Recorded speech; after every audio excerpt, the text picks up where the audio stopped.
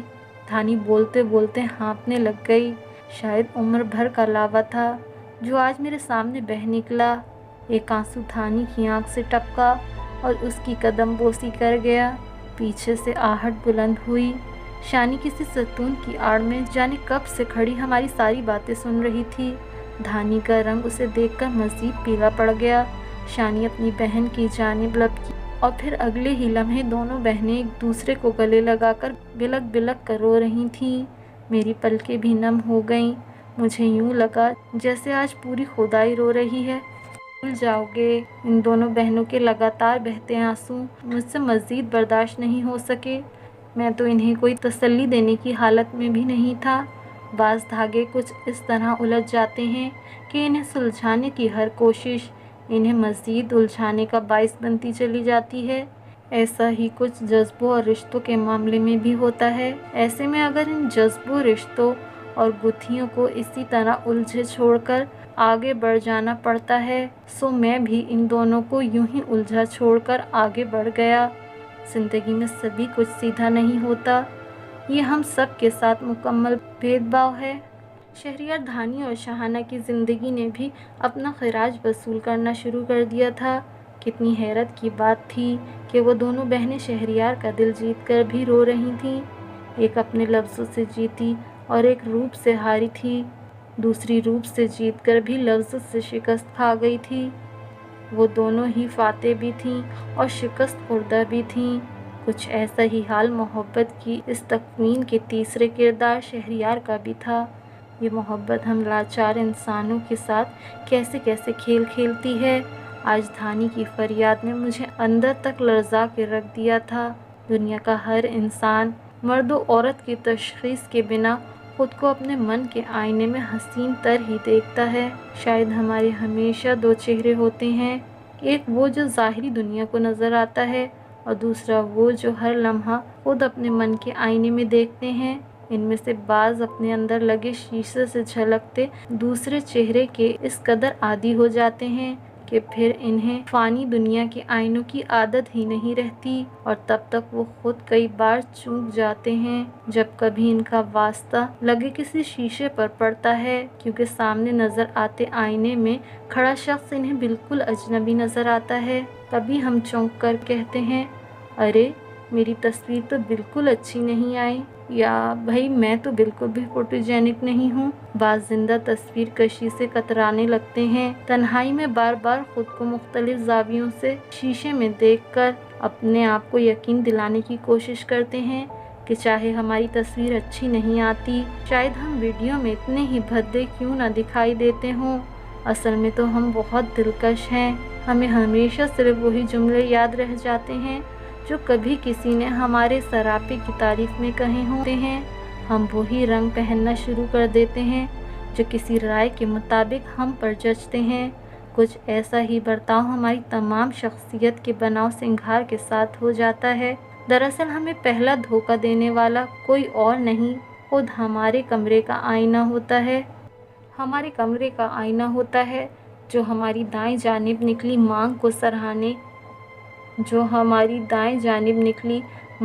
سر کے بائیں جانب دکھاتا ہے، اور پھر کبھی کبھی دائیں بائیں کا یہ معمولی سا سفر ہماری سر کی مانگ کی طرح ہمارے اندر لگے اور باہر کمرے کے آئینے کے درمیان ہمیشہ کے لیے ایک رکاوٹ ڈال دیتی ہے۔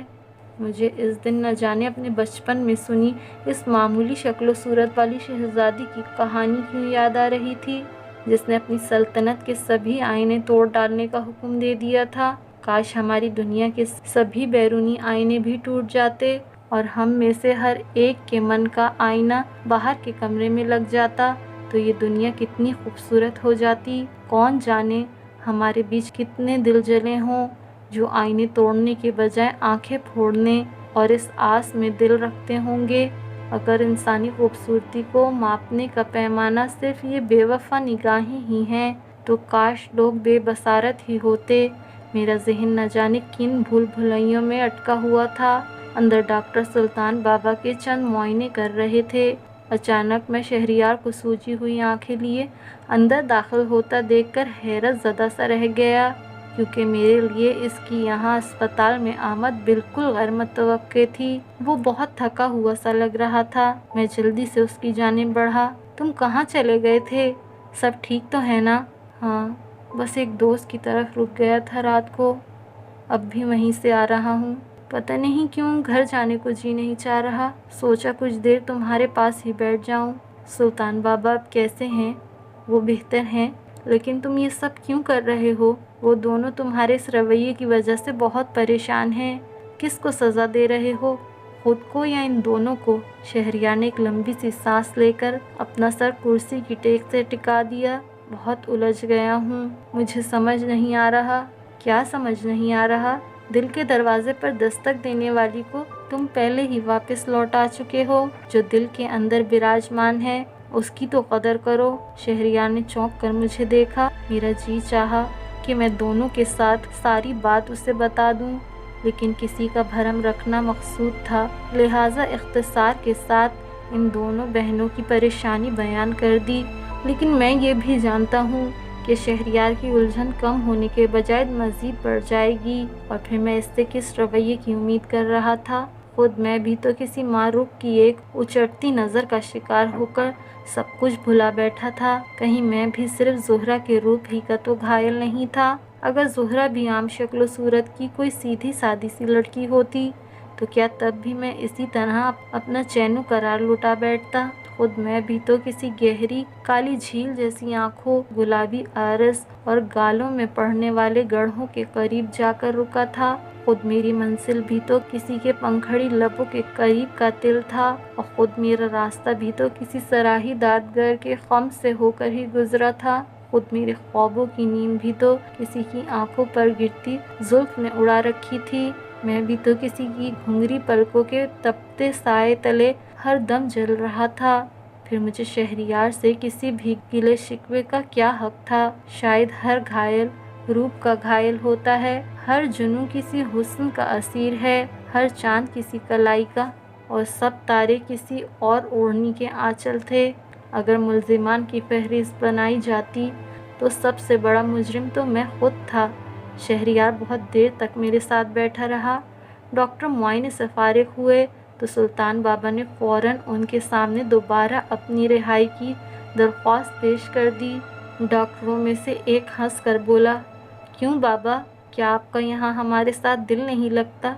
سلطان بابا مسکرائے، جس نے یہاں دل لگا لیا سمجھو وہ یہیں کا ہو گیا میاں۔ آپ مجھے یہاں سے جانے دیں تو یہ وعدہ رہا کہ ہر ہفتے ہم خود یہاں حاضری دینے آ جایا کریں گے۔ سبھی ڈاکٹر ہنستے ہوئے کمرے سے باہر نکل گئے۔ شہریار سلطان بابا کے پاس جا بیٹھا۔ میری نظر سامنے دیوار پر لگے کیلنڈر پر پڑی۔ ہمیں کال گڑھ سے نکلے آج ٹھیک 15واں دن تھا۔ اچانک نہ جانے کیوں پل بھر ہی میں مجھے ایسا لگا کہ کیلنڈر میں بھرے رنگ غائب ہو گئے ہوں، تصویریں رنگین سے صرف کالی اور سفید ہو کر رہ گئی ہوں۔ پھر میں نے ذرا غور کیا، نہیں، کالا نہیں، یہ تو نیلا اور شاید کچھ پیلا رنگ بھی تصویر میں باقی تھا۔ مطلب یہ کہ صرف سرخ اور سبز رنگ تصویر سے اڑے تھے۔ میں نے گھبرا کر زور سے پلکیں جھپکیں، جیسے کوئی پرانے کلر ٹی وی کے چلتے چلتے رنگ اڑ جانے پر اسے زور سے آس پاس سے تھپک کر ہلا کر جھٹکے سے اس کے رنگ واپس لانے کی کوشش کرتا ہے۔ یہ ایک لمحاتی اثر تھا اور دوسرے ہی لمحے میری بصارت کے رنگ واپس لوٹ چکے تھے۔ لیکن ٹھیک اسی لمحے مجھے اپنی نسوں میں تیز مرچوں جیسی جلن اور تپن دوڑتی ہوئی محسوس ہونے لگی۔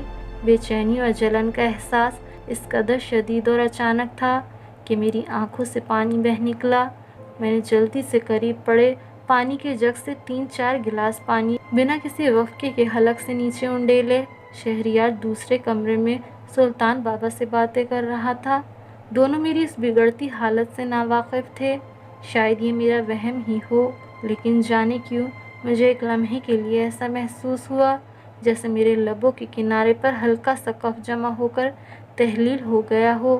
پتہ نہیں یہ سب کیا تھا، لیکن چند لمحوں ہی میں اس احساس نے میری روح نچوڑ کر رکھ دی تھی۔ شکر ہے کہ جس وقت سلطان بابا نے مجھے آواز دی تب تک میرا ہانپنا ختم ہو چکا تھا، ورنہ وہ خواہ ہی پریشان ہو جاتے۔ پھر بھی جب میں درمیانی راستے کا پردہ اٹھا کر ان کے بستر والے حصے تک پہنچا، جب تک وہ میرا چہرہ پڑ چکے تھے۔ کیا ہوا میاں، یہ ہلدی کہاں سے مل لائے ہو چہرے پر؟ رنگ کیوں زرد پڑ رہا ہے؟ میں نے بات ٹالی، کچھ نہیں، شاید نیند نہ آنے کی وجہ سے کچھ بے چینی سی ہو رہی تھی۔ اب ٹھیک ہوں۔ وہ کچھ دیر تک غور سے میری جانب دیکھتے رہے۔ کبھی 2 گھڑی آرام بھی کر لیا کرو، جنوں حد سے گزر جائے تو وحشت بن جاتا ہے۔ میں چپ رہا۔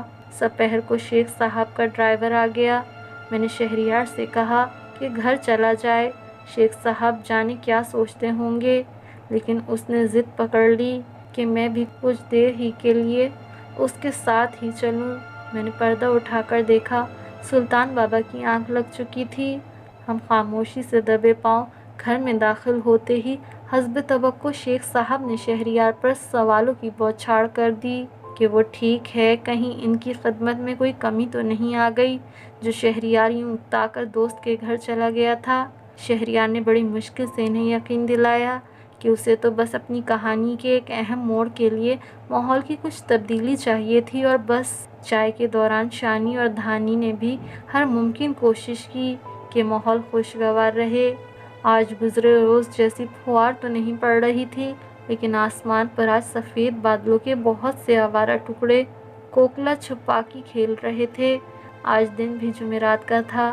مجھے یاد آیا کہ بچپن میں جب چھوٹی ماں میری خالہ بادلوں کی کہانی سنایا کرتی تھیں کہ یہ سارے بادل اللہ میاں کی بھیڑیں اور دمبے ہوتے ہیں، جنہیں اللہ میاں کے وقت نیلے آسمان پر کھیلنے کے لیے چھوڑ دیتے ہیں، تو میرے ذہن میں اللہ میاں کا بہت ہی خوبصورت سا تصور ابھرا تھا۔